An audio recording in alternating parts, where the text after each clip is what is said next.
We love hip One hop. more verses and then we can hit the road.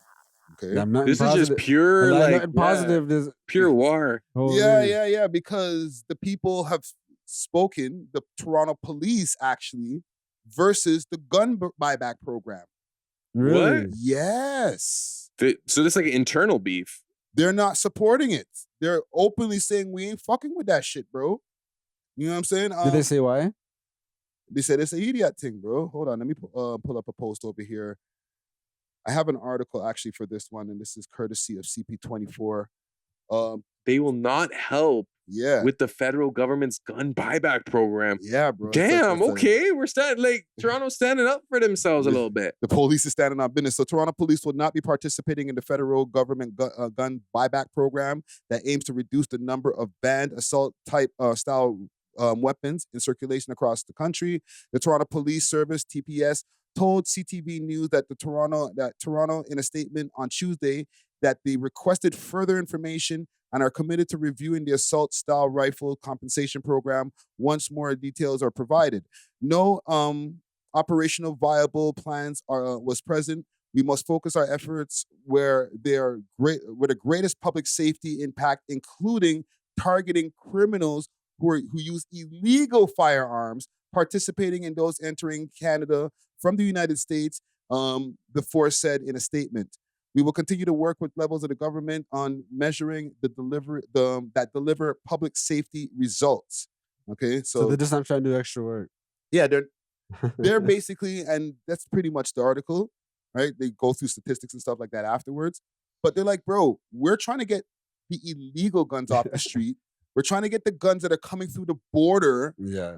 What are you guys trying to make us go and chase people for their assault style rifles who live in like farms and some freaking more country? Liberal shit, fam. Like, bro, you know what's crazy when the police is tired of the liberal shit? It's like, all right, bro, you guys, nah, bro, we're not doing that. But what surprises me is the amount of autonomy like the Toronto police has. Like normally, federal trumps municipal, trumps provincial, but like I guess these guys have some sort of jurisdiction where it's like, you know what, Mark Carney, like, no, we're not doing that. And like, what is Carney going to do? I guess they fall more under provincial, and I'm sure Doug Ford is probably not about this either. No, I'm going to play a clip from Ford just now. Keep cooking. Is he, or I don't know, I hope I'm not wrong. No, he's anti. I'm going to read one more quick stat over here because I just And Doug Ford will protect the police. They said only the Quebec government and the police force in Winnipeg, Halifax, Cape Breton have signed deals with the government to support the program. The government has said that it will rely on mobile collection units and blah, blah, blah. So a lot of other places, they folded. Ontario's like, or the Toronto police is like, we ain't fucking with it. And it's kind of hard to regulate the police in the sense of like, if them niggas go on strike, it's anarchy, bro. You know what I mean? Like, you can't even wrestle with them type of talk. So like, whatever they want, they kind of have a lot of leverage. Yeah, like we could go 2 weeks without Mark Carney. Imagine 2 weeks without the Toronto police. It's crazy. We're done. So I'm gonna play what Doug Ford had to say now. Dougie Fresh. Law-abiding hunters and gun owners. Colin, I want to thank you for asking me about the gun buyback as well. Thanks, Colin. So, this gun buyback, I stand with my other premiers, no matter if it's Premier Smith in Alberta, Premier Moe in Saskatchewan, or Premier Wab Canoe, and myself, and I'm sure our great Premier in Newfoundland, not speaking for them, or Nova Scotia, but they're like-minded. A lot of hunters up in Nova Scotia. I can tell you one thing, folks. When I go out there, I've never, ever once heard someone come up to me and say, those law-abiding hunters, let's go take their guns. I've never heard that. What I hear a dozen times a day, no matter where I go, I feel so unsafe in our city. I'm scared to go out at night. I'm scared to go and hop on the subway. My kids are up all night thinking someone's going to kick in the door and put a gun to our head, an illegal gun that is coming across the border. That's what they're worried about. So my recommendation, stop wasting money at the federal government. Let's start focusing on getting your bail reform that you made a big deal about. We're doing bail. You still haven't passed it. How about mandatory sentences? So when someone does kick in your door and put a gun to your head and then gets arrested and the judge says, oh, little Johnny, you made a mistake. Always little Johnny. The fourth time he's out on bail. You go out and do it again. There's zero consequences. The number one issue outside of jobs and the economy. Okay. Because he was cooking, but as soon as he says something like that, his whole point goes out the window. No, but he cooked, fam. He's like, yo, bro, go spend this money on the bail reform and keep these motherfuckers if they get locked up, bro. You guys just let them go after they lock them up. And the police, not to be the defender of police, right, Federal Rick, they complain about that too. They're like, yo, we catch these guys. You guys let them go all the time. Facts. And they often recommit. Yes. I'm loving this because I'm loving this. You know why? Because, me, I'm always thinking like in terms of like, I don't want to say grand conspiracy, but I always feel like everyone's kind of conspiring for one kind of goal. But when you see the provincial government going against the federal, it's kind of like they're kind of standing up to what Carney's trying to accomplish. And it's like, bro, we don't agree with that program. Alberta, they're never going to do that. And it's kind of like we have our own, I don't want to say state authority, but provincial authority. Yeah. And we can stand on business. And I agree with Dougie Fresh over here, Doug Ford. But it goes to show when it affects them, that's when they'll go against the agenda. You want to take our guns? No, literally. Like his guns specifically? Take the niggas' guns. Like, why we're the legitimate hunters. I've never ever had someone say, oh, take the legal gun owners. Yeah. But them niggas in Toronto? You know what I mean? That's like what we're working on that. That's what I heard, basically. Yeah. I know your ears are a little different than mine. No, that's pretty much what he said. It sounds like a little bit of a deflection. I can hear that too. And but I could also hear the police saying, like, bro, what do you think that we're doing every day? That's why we ain't trying to support this shit. Because we're actually trying to take the guns off the street. No, exactly. I would want to see the statistics. Sorry. Them, not we. I'm not them. How much of the gun violence or gun statistics come from legal firearm holders versus just illegal guns? Like, I would love to see that comparison. Me too. Yeah. If it's like ridiculous, like 95% illegal, 5% legal, it's like, okay, then we're focused on the wrong issue. But Canada is a safe haven for criminals. Yes. And the border has been a friggin' open sore for friggin' guns forever, bro. And it's not just here. It's Montreal, all over the place. It's actually Montreal's closer to New York City and different places, bro. People have been bringing guns forever, and it's not stopping, bro. Bro, because... Okay, no, you just said that. I was just going to say my point that I always bring up on this pod, which is that it's from the native areas, but like everyone just knows it and no one does anything. So there's no point in bringing it up. You can't say nothing. What I'll say, this is also something I say a lot, is I'll be watching a lot of true crime. So this is kind of like, I'll go on the opposite point for a little bit.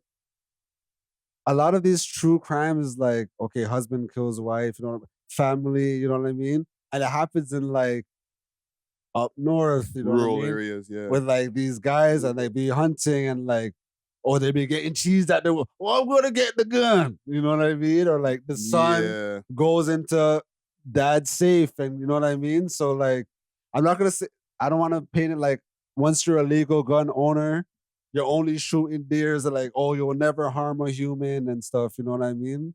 Yeah, for sure. And technically, you're not allowed to use them for protection because you're going to end up going to jail in this stupid ass country. But what's the percentage of people as far as let's say even Toronto or the whole of Ontario and the 38 hats, or let's say 60 hats for the whole of Ontario? How much of those come from people in rural areas who shot their wife?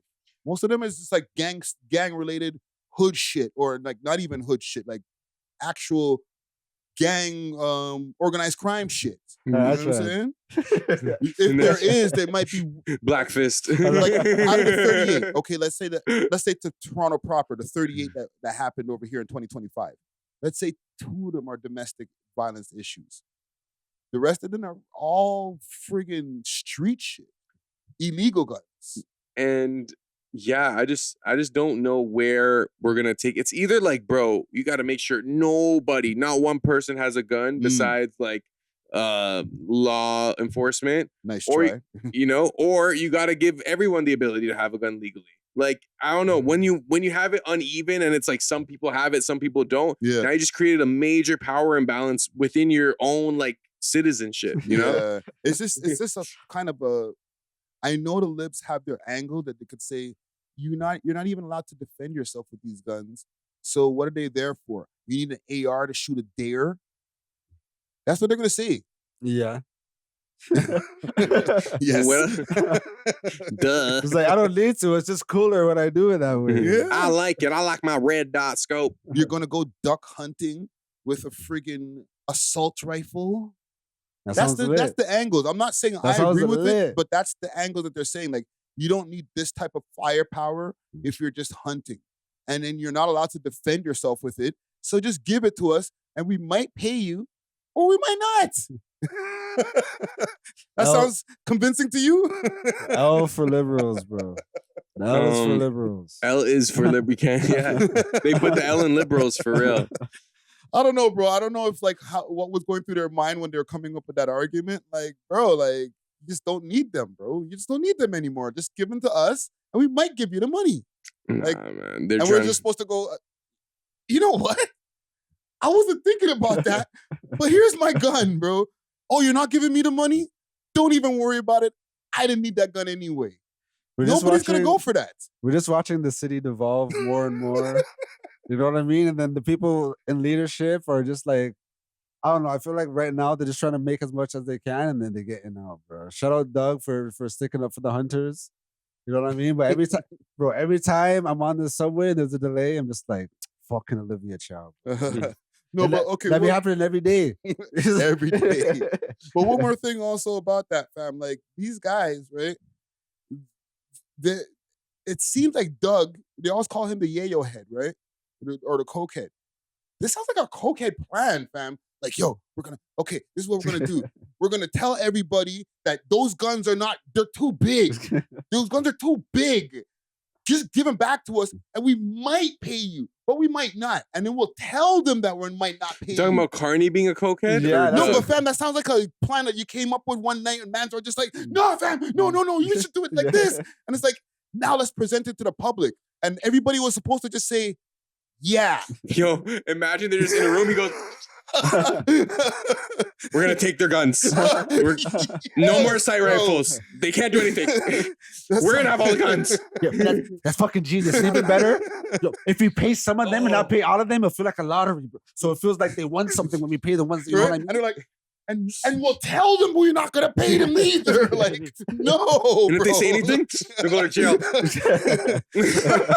These are like bad plans. Like, I can't even believe like they told us this. Like, we have the information. Like, they told us we might not pay you for the gun. Like, yo, imagine just like what? They put a bunch of ideas in a hat, and then like they just pick. All right, okay, we're gonna take guns.